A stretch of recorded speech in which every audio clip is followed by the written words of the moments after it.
Cela fait maintenant plus de 8 semaines qu'ils sont là. Le moral est sérieusement en berne.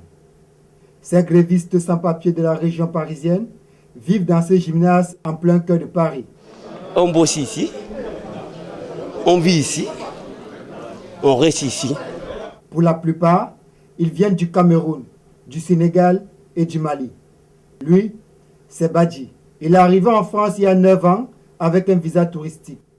Depuis, il travaille sur les chantiers sous une fausse identité. Grâce au cadre de séjour de leurs proches, tous ici ont donc un travail, payent les impôts, les cotisations sociales, mais en retour, ils n'ont aucun droit. Je suis vraiment d'accord, on est sans papier.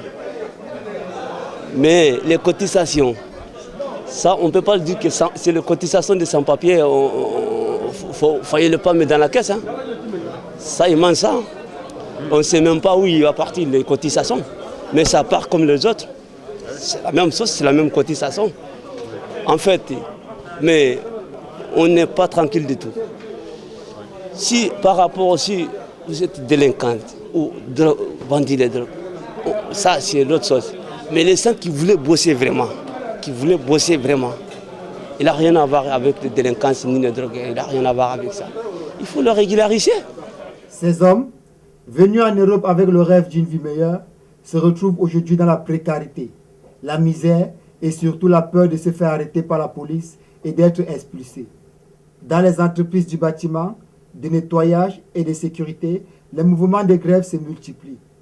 Ici, 54 sans-papiers, soutenus par quelques ONG, occupent ces locaux depuis le 12 novembre pour réclamer des titres de séjour.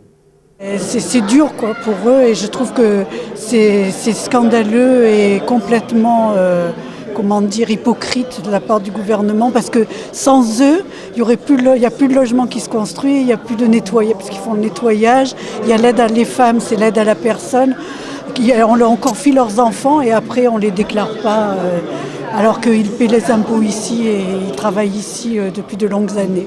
En attendant que le gouvernement examine leur cas, ils ont décidé de continuer la grève.